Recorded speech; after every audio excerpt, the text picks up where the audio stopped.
Hello everyone, welcome to my channel twin flames energy. ఈరోజు మనం bubble face గురించి మాట్లాడుకుందాం. ఈ బబుల్ ఫేస్ మీరు మీ డిఎంని మీట్ అయిన తర్వాత వస్తుంది. అంటే మీరు ఒక చోట ఉన్నారు, మీ డిఎం ఒక చోట ఉన్నారు, మీకు ఎలాగోలో ఒక పరిచయం అయింది, లేదా ఒక చోటుకు వచ్చారు మీరిద్దరు. ఆ తర్వాత మీకు ఎంటర్ అయ్యే స్టేజ్ ఈ బబుల్ ఫేస్ అనేది. చాలా బ్యూటిఫుల్ స్టేజ్ ఇది. ఒక టిన్ ఫ్లేమ్స్కి ఇది ఒక వరం అనే చెప్పుకోవచ్చు. ఎందుకంటే చాలా లవ్ ఉంటుంది ఇద్దరికి, ఒకరి మీద ఒకరికి అన్కండిషనల్ లవ్ ఉంటుంది. నార్మల్ రిలేషన్షిప్లా ఈ లవ్ ఉండదు, ఓన్లీ టిన్ ఫ్లేమ్స్కి మాత్రమే ఉంటుంది ఇది. ఇది ఒక లవ్లీ డవ్లీ స్టేజ్, ప్రేమ పావురాలు అంటారు చూడండి, అలా ఉంటుంది ఈ స్టేజ్. ఎంతో బాగుంటుంది. ఇంకా ఒకరి గురించి ఒకరిని తెలుసుకోవడం, ఒకరి విషయాలు ఒకరు షేర్ చేసుకోవడం. అంటే 3Dలో వాళ్ళు కలుసుకున్నారనుకోండి, వాళ్ళకి ఇలా జరుగుతుంది. ఒకరి గురించి ఒకరు తెలుసుకోవడం, ఫోన్ నెంబర్ ఎక్స్చేంజ్ చేసుకోవడం. చాలా లవ్ చూపిస్తాడు డిఎం కూడా ఆ స్టేజ్లో. తను చెప్పకపోయినా, నేను లవ్ చేస్తున్నానని ఎక్స్ప్రెస్ చేయకపోయినా సరే, తన యాక్షన్స్ ద్వారా చెప్తాడు నేను ప్రేమిస్తున్నాను అని. చాలా బాగుంటుంది. మీకు ఎంత ప్రేమ ఉంటుందో మీ డిఎం కూడా అంతే ఉంటుంది. ఇద్దరు కూడా చాలా లవ్ని ఫీల్ అవుతారు. లిటరల్లీ మన మనసుకు మనం ఈ భూమి మీదనే ఉన్నామా, ఇంకేదైనా స్వర్గంలో ఉన్నామా, రెక్కలు కట్టుకొని వచ్చినట్టుగా అంత ఫీల్ అయిపోతాం. చాలా బాగుంటుంది. ఒక మినిమం ఒక 40 days 45 days లేదంటే 2 months దాకా ఉంటుంది ఇది. ఇది 3Dలో కలుసుకున్న వాళ్ళకైతే ఎక్స్చేంజ్ చేసుకుంటారు, కలుసుకుంటారు, మాట్లాడుకుంటారు, బయటకు వెళ్తారు. కానీ కలుసుకోలేని వాళ్ళకి, లేని వాళ్ళకి, ఈ 3Dలో కొంతమంది కలుసుకోలేరు కదా, బాండింగ్ లేదు కదా, వాళ్ళు ఎలా ఫీల్ అవుతారు ఈ స్టేజ్ని అంటే సోల్ లెవెల్లో మాత్రమే ఫీల్ అవుతారు. మీ డిఎం ఉన్న చోట మీ డిఎంఏ ఉంటారు, మీరున్న చోట మీరే ఉంటారు. ఒకరినొకరు కలుసుకోరు, మాట్లాడుకోరు, కానీ సోల్ లెవెల్లో ఫీల్ అవుతారు ఆ లవ్ని. మీ డిఎం ప్రెజెన్స్ని, మీ డిఎం యొక్క మాటల్ని ఇవన్నీ తలుచుకుంటే మీకు మనసు గాల్లో తేలిపోతున్నట్టు ఉంటుంది. ఎంత బాగుంటుందో, చాలా మనసుకు ప్రశాంతంగా ఉంటుంది. ఈ భూమి మీద అసలు దొరకదు ఆ ప్రశాంతత, ఆ లవ్ని. ట్రూ లవ్ అనేది అట్లుంటుందని మనం ఈ భూమి మీద పుట్టినప్పటి నుంచి కూడా మనకు తెలియదు ఇంత ప్రేమ, ఇంత మధురంగా ఉంటుందని. ఇప్పుడు ఈ టిన్ ఫ్లేమ్ జర్నీలోకి ఎంటర్ అయిన తర్వాతనే చూస్తాం మనం, ఇంత అందమైన ఫీలింగ్స్ ఉన్నాయా ఈ ప్రపంచంలో అని అనిపిస్తుంది మనకే. కానీ అప్పటికి కూడా మనకు తెలియదు ఈ జర్నీలో ఉన్నామని. ఈ ట్విన్ ఫ్లేమ్ జర్నీ గురించి ఏం మాత్రం అవగాహన ఉండదు. ఇది అయిపోయిన తర్వాతనే మనకు సోల్ షాక్ తగులుతుంది. ఒక డిఎఫ్కి సోల్ షాక్లోకి ఎంటర్ అవుతుంది. సోల్ షాక్ ముందు వచ్చే స్టేజ్ ఈ బబుల్ ఫేస్. చాలా బ్యూటిఫుల్ స్టేజ్. ఒక ట్విన్ ఫ్లేమ్స్కి ఇది ఒక హనీమూన్ స్టేజ్ అని చెప్పొచ్చు. ట్విన్ ఫ్లేమ్ లవ్ అనేది true love, divinely guided love ఇది. మీరు ఎప్పుడు కలుసుకోవాలి, ఎంతవరకు మీరు మాట్లాడుకోవాలి, లేదంటే ఎంతవరకు మీ రిలేషన్లో ఉండాలి, ఎప్పుడు మీరు రిలేషన్లోకి రావాలి, లేదంటే ఎప్పుడు మీరు ఒకరినొకరు చూసుకోవాలి, ఇదంతా ముందుగానే ప్లానింగ్ చేయబడింది గాడ్ చేత. మీరు వేరే దేశంలో ఉన్నారా, వేరే మతంలో ఉన్నారా, వేరే కులంలో ఉన్నారా, లేదంటే ఆస్తిలోనో అందంలోనో ఎక్కడనో ఉన్నారా, ఇవి ఏవి సంబంధం లేదు ఈ జర్నీకి. Only soul. ఈ బబుల్ ఫేజ్లోనే సోల్ని రికగ్నైజేషన్ చేస్తాం, మనం గుర్తిస్తాం. అంటే సోల్ లెవెల్లో ప్రేమిస్తుంటాం కదా తనని, ఆ సోల్ గుంజుతుంటుంది. అప్పటి నుంచే మనకు ఆ ట్విన్ ఫ్లేమ్ జర్నీ అనేది మనకు తెలియకపోయినా ఆ సోల్ అనేది మనం గుర్తిస్తాం. ఇతను నా పర్సనే, నాది అన్నది మనకు అర్థమైపోతుంది. ఆ సోల్ లెవెల్లోనే, ఆ బబుల్ ఫేజ్లోనే అర్థమైపోతుంది. కొంతమంది బబుల్ ఫేజ్లో రిలేషన్ దాకా కూడా వెళ్తారు. అసలు రిలేషన్ ఏ బాండింగ్ లేని వాళ్ళు ఉన్నారు, జస్ట్ అట్లా మాట్లాడుకున్న వాళ్ళు ఉన్నారు. వీళ్ళు ఇంతవరకే మాట్లాడుకోవాలి, బబుల్ ఫేజ్లో ఇంతే ఉండాలి, అసలు చూసుకోకూడదు వీళ్ళు. ఇవన్నీ కూడా డివైన్ చేత డిజైన్ చేయబడింది. మనల్ని మనం ఏది చేసేది కాదు దీంట్లో.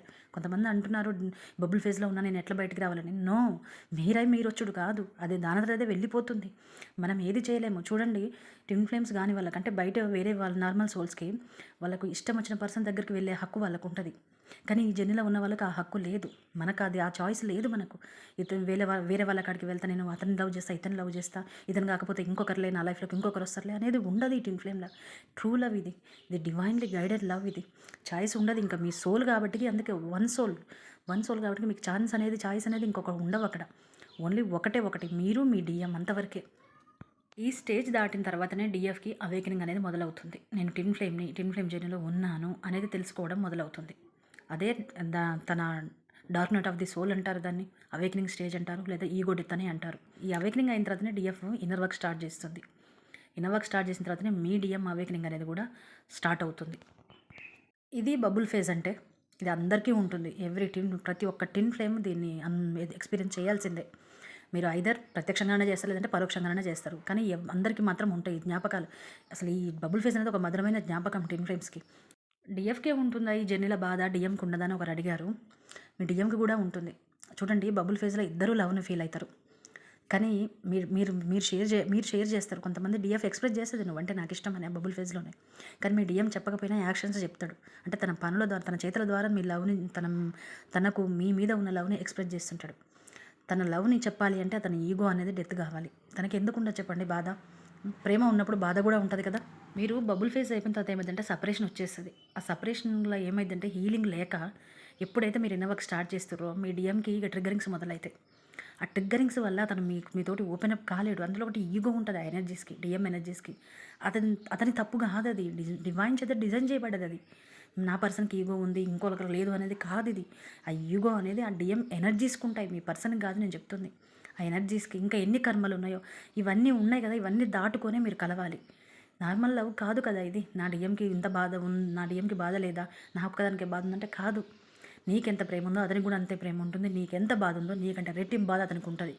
ఇక్కడ ఓన్లీ వన్ థింగ్ ఏంటంటే అతను హీల్కి అయిన తర్వాతనే అతను థ్రోట్ చక్ర అనేది ఓపెన్ అవుతుంది. అతను థ్రోట్ చక్ర ఓపెన్ కానంతవరకు అతను చెప్పాడు లేడు. ఇదే ఈ జర్నీలో ఉన్నది. ఇది ఒకటి అర్థం చేసుకుని జర్నీ మూలమే అది.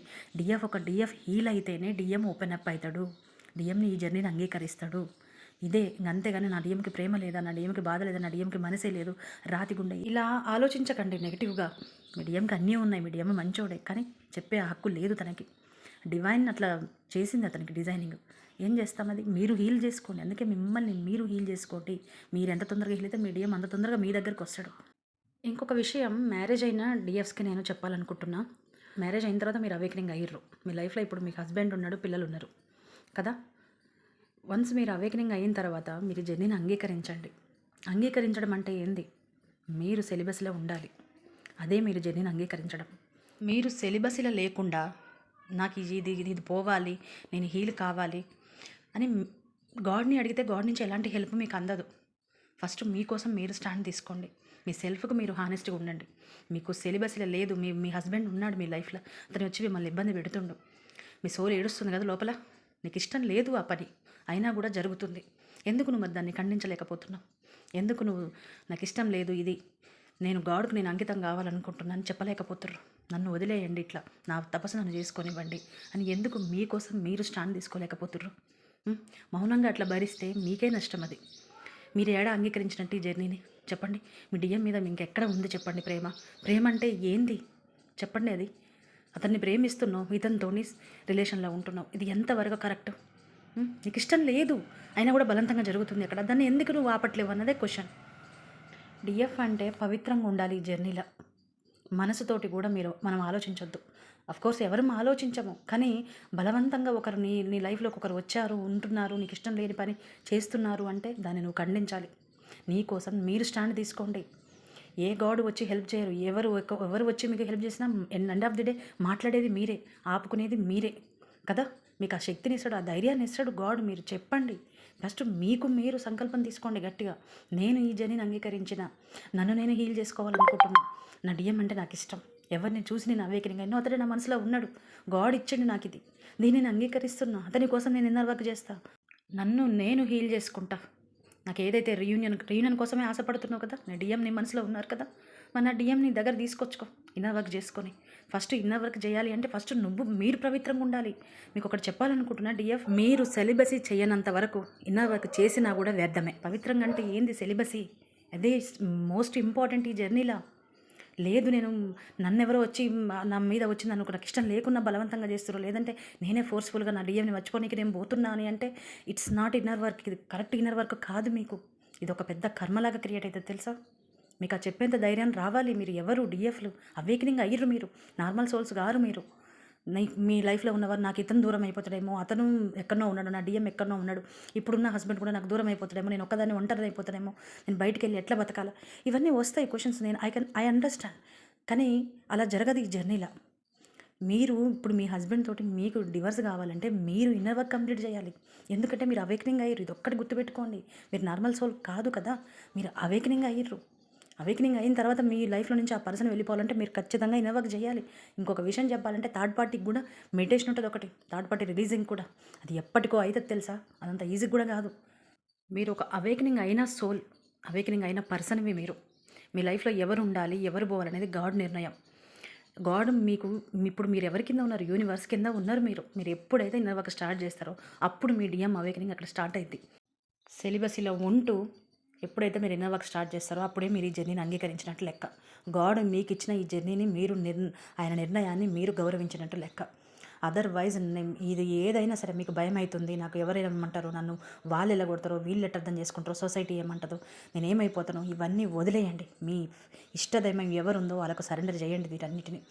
నేను ఈ జర్నీని అంగీకరించిన, నేను నిష్టగా ఉంటా ఇప్పటి నుంచి, నేను పవిత్రంగా ఉంటా ఇప్పటి నుంచి. నా కాడికి ఎవరు రాకుండా చూసుకునే బాధ్యత మీది. నేను ఇన్నర్ వర్క్ చేస్తా, నన్ను జాగ్రత్తగా మీరు చూసుకోండి అని మీరు మీ సంకల్పం తీసుకొని చేయండి ఈ ఇన్నర్ వర్క్ని. సెల్ఫ్గా హానెస్ట్గా ఉండండి ఫస్ట్. మీరు సెల్ఫ్ హానెస్ట్గా అంటే ఇదే. మిమ్మల్ని మీరు మోసం చేసుకోకండి. మీకు జరుగుతున్న పని నచ్చకపోయినా అక్కడ మీరు ఖండించాలి, మీ వాయిస్ని మీరు రేజ్ చేయాలి. అక్కడ మీకోసం మీరే స్టాండ్ తీసుకోవాలి. ఎవ్వరు రారు, బయట నుంచి ఎవరు రారు. ప్రాపర్ ఇన్నర్ వర్క్ని చేయండి. ఇన్నర్ వర్క్ అంటే చాలా ఉంటుంది. టిన్ ఫ్లేమ్స్ ఇన్నర్ వర్క్ చాలా ఉంటుంది. ఒక మెడిటేషనే కాదు, చాలా చాలా ఇన్నర్ వర్క్ ఉంటుంది. మీకు తెలియకపోతే నన్ను కాంటాక్ట్ అవ్వండి, నేను మీకు గైడెన్స్ ఇస్తాను. ఓకేనా? మీరు ఇన్నర్ వర్క్ చేసుకోండి, మీరు ఆ పెయిన్ నుంచి బయటపడండి. మీడియం తోటి మీరు హ్యాపీగా ఉండండి. మీరు కరెక్ట్గా ఇన్నర్ వర్క్ చేస్తే మీకు స్ట్రెంగ్త్ వస్తుంది, ఇన్నర్ స్ట్రెంగ్త్ వస్తుంది. ఇప్పుడు ఏదైతే ఈ సొసైటీని చూసి ఎవరైతే నన్ను వీళ్ళు ఏమనుకుంటారో, వాళ్ళు ఏమంటారో, నన్ను వీళ్ళు ఇంట్లో ఉండనిస్తారో ఉండలేరు, ఆ భయాలన్నీ ఉన్నాయి కదా, ఇవన్నీ వెళ్ళిపోతాయి. ఎవ్వరు లేకుండా నేను ఒక్కదాన్ని బతుకుతా అనేంత ధైర్యం వస్తుంది మీకు నిజంగానే వస్తుంది. నేనేదో షుగర్ కోటింగ్ వర్డ్స్ చెప్పట్లా, నిజంగానే వస్తుంది. డిఎఫ్ అంటే డిఎం కోసమే ఉంది, డిఎం కోసమే పుట్టింది. నాతోటి రిలేషన్లో ఉండాలంటే నా డిఎంఏ ఉండాలి, అదర్వైజ్ నాకు ఏది వద్దు. నేను అవేకనింగ్ అయినా, నేను నా లైఫ్ని సంతోషంగా నేను మార్చుకుంటా. ఎవరైనా రాని, అది ఎవరు వస్తారు అనేది గాడ్ నిర్ణయం. నా డిఎంఏ వస్తారా, ఇంకొకరు వస్తారా నా లైఫ్లోకి అనేది గాడ్ నిర్ణయం. కానీ ఎవరు నా లైఫ్లో ఉన్నా వాళ్ళే నా మనసులో ఉండాలి. నా మనసులో ఎవరైతే ఉన్నారో వాళ్ళే నా లైఫ్లో ఉండాలి. ఇది రావాలి మీకు. ఇది వచ్చినాడే మీకు ఈ జర్నీని మీరు అంగీకరించినట్టు లెక్క. ఈ జర్నీని అంగీకరించండి ఫస్ట్, మీరు హార్ట్ఫుల్గా అంగీకరించండి. ఇన్నర్ వర్క్ అయితే చేయండి. ఏదైనా కావాలి అంటే నాకు కాంటాక్ట్ కావచ్చు, మీకు గైడెన్స్ ఇవ్వడానికి నేను ఇక్కడ ఉన్నాను. ఓకేనా? ఇది ఈరోజుకి వీడియో. అందరికీ బాయ్. నా ఛానల్ని సబ్స్క్రైబ్ చేసుకోండి. వీడియో నచ్చితే లైక్ చేయండి, షేర్ చేయండి. Okay, bye.